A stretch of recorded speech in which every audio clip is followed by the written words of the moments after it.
السلام علیکم دوستوں آج جو قصہ ہم آپ کو سنانے جا رہے ہیں یہ قصہ قصص القرآن سے لیا گیا ہے اور اس قصے میں چونٹی کا ذکر کیا گیا ہے۔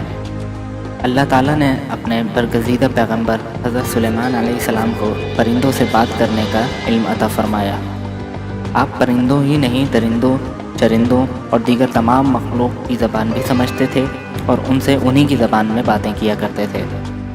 ایک روز حضرت سلیمان علیہ السلام ایک عظیم و شان لشکر کے ساتھ کہیں جا رہے تھے۔ آپ علیہ السلام کے لشکر میں انسانوں، جنوں، چرندوں، پرندوں اور درندوں کے علاوہ اللہ تعالیٰ کی دیگر مخلوقات کی بہت بڑی تعداد شامل تھی۔ حضرت سلیمان علیہ السلام بہت رعب اور دبدبے والے بادشاہ تھے۔ یہی وجہ تھی کہ لشکر انتہائی نظم و ضبط اور ترتیب کے ساتھ چل رہا تھا۔ کسی کی مجال نہ تھی کہ اپنی مقررہ حدود سے ادھر ادھر ہو جائے۔ صحراؤں سے گزرتا، پہاڑوں کو سر کرتا، دریاؤں کو عبور کرتا، یہ عظیم و شان لشکر اس وقت ایک بڑی وادی سے گزر رہا تھا۔ یہ وادی نملہ یعنی چیونٹیوں کی وادی تھی۔ زمین اور پہاڑوں میں کروڑوں سوراخ تھے جن میں چیونٹیاں رہتی تھیں۔ ان چیونٹیوں کی ایک ملکہ تھی۔ ملکہ چیونٹی اپنی رعایا چیونٹیوں کا بہت خیال رکھتی اور چیونٹیوں کی اس سلطنت کا نظم و نسق بڑی خوبی سے چلا رہی تھی۔ تمام چیونٹیاں اپنی ملکہ سے بہت پیار کرتی تھیں اور اس کے ایک اشارے پر بڑے سے بڑا کام کرنے تیار رہتی تھیں۔ ملکہ چیونٹی بہت سی دیگر چیونٹیوں کے ساتھ وادی میں گھوم رہی تھی کہ اسے زمین میں عجیب سی دھمک محسوس ہوئی۔ وہ چونک کر رک گئی اور زمین سے آتی آواز کو غور سے سننے لگی۔ اوہ، لگتا ہے کوئی زبردست فوج ہماری وادی کی طرف آ رہی ہے۔ زمین کی دھمک سے محسوس ہوتا ہے لشکر میں بھاری بھرکم جانور بھی شامل ہیں۔ ہو نہ ہو یہ حضرت سلیمان علیہ السلام کی فوج ہے، اس نے کہا۔ کچھ ہی دیر بعد اس جانب سے دھول کے بادل اٹھتے دکھائی دینے لگے، پھر جلد ہی فوج بالکل قریب آ پہنچی۔ حضرت سلیمان علیہ السلام اپنے مخصوص تخت پر سوار اپنی فوج کے ساتھ آ رہے تھے۔ چونٹیوں کی ملکہ نے چیخ کر کہا، خبردار، حضرت سلیمان علیہ السلام کی فوج قریب آ پہنچی ہے۔ میں حکم دیتی ہوں کہ تمام چونٹیاں فوراً اپنے اپنے بلوں میں چلی جائیں۔ حضرت سلیمان علیہ السلام بلا شبہ ہمیں کوئی نقصان پہنچانے نہیں آ رہے ہیں، مگر انہیں کیا معلوم کہ تم لوگوں کی کثیر تعداد اس وادی میں بسی ہوئی ہے اور زمین پر رینگ رہی ہے اور ان کی فوج میں شامل انسانوں اور جانوروں کے پیروں تلے روندی جا سکتی ہے۔ حضرت سلیمان علیہ السلام تک چونٹی ملکہ کی آواز پہنچ گئی۔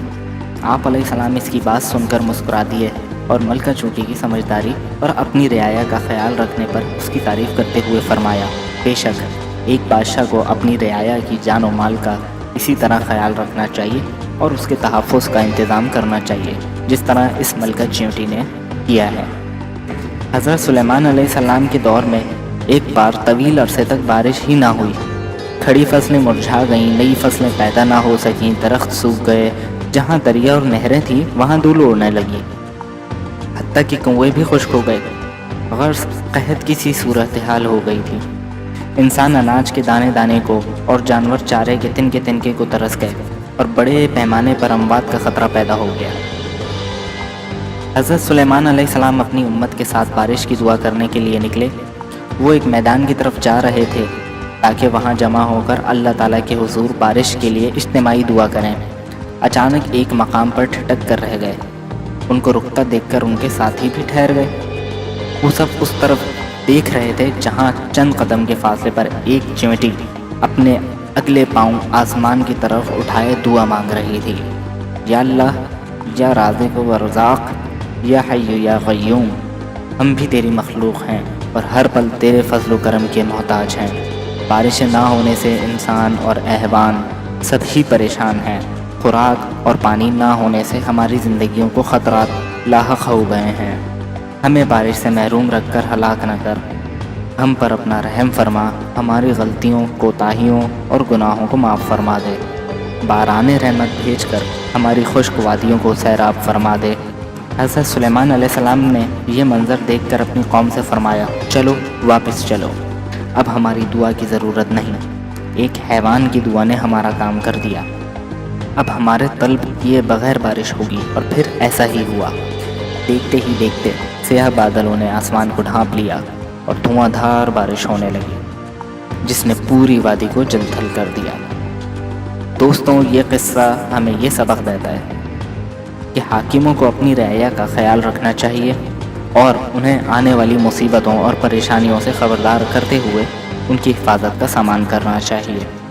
انسانوں اور حیوانوں سمیت تمام مخلوق اپنے خالق حقیقی یعنی اللہ تعالیٰ کی محتاج ہے، اور ہر مشکل اور مصیبت میں ہمیں اللہ تعالیٰ ہی سے مدد مانگنی چاہیے۔ نیک نیت اور خلوص دل سے دعا کی جائے تو اللہ تعالیٰ کے دربار میں ضرور مقبول ہوتی ہے۔ تو دوستوں، آج کا قصہ یہیں ختم ہوتا ہے۔ امید کرتا ہوں کہ آپ لوگوں کو یہ قصہ پسند آیا ہوگا۔ ہمیں اپنی رائے سے ضرور آگاہ کیجیے، کمنٹ کیجیے، ہماری اس ویڈیو کو لائک اور شیئر کیجیے اور ہمارے چینل کو سبسکرائب کیجیے۔ شکریہ۔ اللہ حافظ۔